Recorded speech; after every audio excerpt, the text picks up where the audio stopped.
Perkembangan pendidikan IPS. Social Studies atau pendidikan ilmu pengetahuan sosial memiliki tujuan untuk mendidik siswa menjadi warga negara yang baik, warga masyarakat yang konstruktif dan produktif, yaitu warga negara yang memahami dirinya sendiri dan masyarakatnya. Social Studies pertama kali dimasukkan dalam kurikulum sekolah di Rugby, Inggris pada tahun 1827. Social Studies ini dimasukkan dengan latar belakang terjadinya revolusi industri di Inggris. Selanjutnya, Amerika Serikat. Social Studies masuk ke Amerika Serikat dengan latar belakang perbedaan ras yang terjadi di Amerika Serikat, yaitu ketika berlangsungnya Perang Budak pada tahun 1861 sampai 1865. Seperti yang kita ketahui, Amerika Serikat mempunyai lembaga khusus yang mengurus terkait masalah sosial, yaitu NCSS, National Council for the Social Studies. Namun, pada tahun 1940 sampai 1950, NCSS mendapatkan serangan dari berbagai ahli terkait penting atau tidaknya pembelajaran IPS dalam program pendidikan. Maka, di tahun 1960 terjadi gerakan The New Social Studies yang akhirnya menjadikan IPS sebagai mata pelajaran yang harus dipelajari oleh siswa di Amerika Serikat. Perkembangan pendidikan IPS di Indonesia, yaitu sejarah dan geografi, disampaikan untuk siswa sekolah dasar dan ekonomi dan sosiologi untuk siswa sekolah menengah. Pada tahun 1964 sampai 1968, pendidikan IPS pada tahun ini menggunakan korelasi antara mata pelajaran ilmu bumi, sejarah, dan civics. Kemudian, pada tahun 1975 sampai 1984, di mana pada tahun 1975 mulai diperkenalkan mata pelajaran ilmu pengetahuan sosial, yaitu IPS masuk ke dalam sistem kurikulum di Indonesia. IPS sebagai mata pelajaran baru pada kurikulum 1975, yaitu untuk jenjang SD, SMP, dan SMA. Di mana pendidikan IPS ini memiliki 4 profil, yaitu sebagai pendidikan moral, pendidikan IPS terpadu, pendidikan IPS terkonfederasi, dan pendidikan IPS yang terpisah-pisah.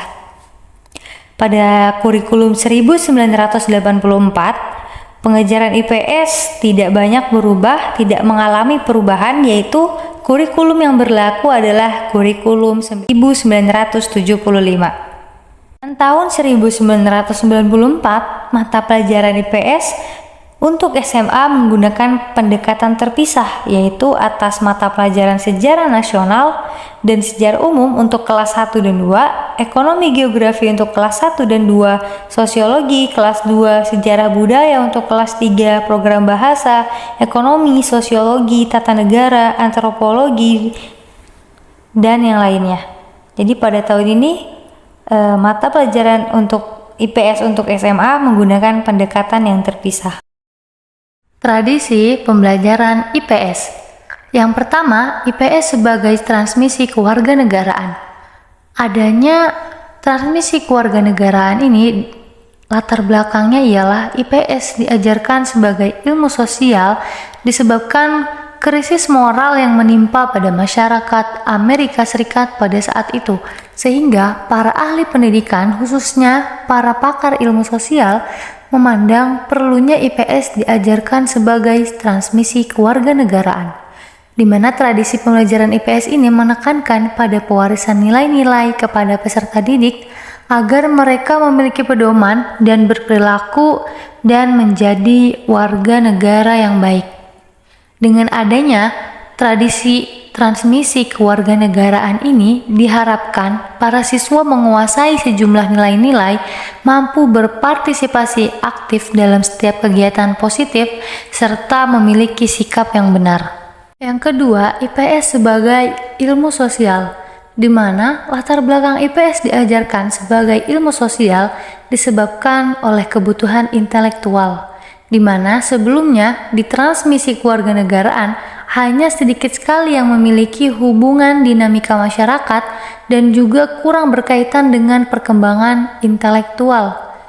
Sementara masyarakat sudah mulai mengalami perkembangan intelektual, oleh sebab itu IPS diajarkan sebagai ilmu sosial diperlukan agar peserta didik dapat berpikir kritis dan melakukan penelitian yang telah dilakukan oleh beberapa ahli sosial. Yang ketiga, IPS sebagai reflective inquiry, yaitu ada 3 fenomena yang melatar belakangi reflective inquiry diperlukan.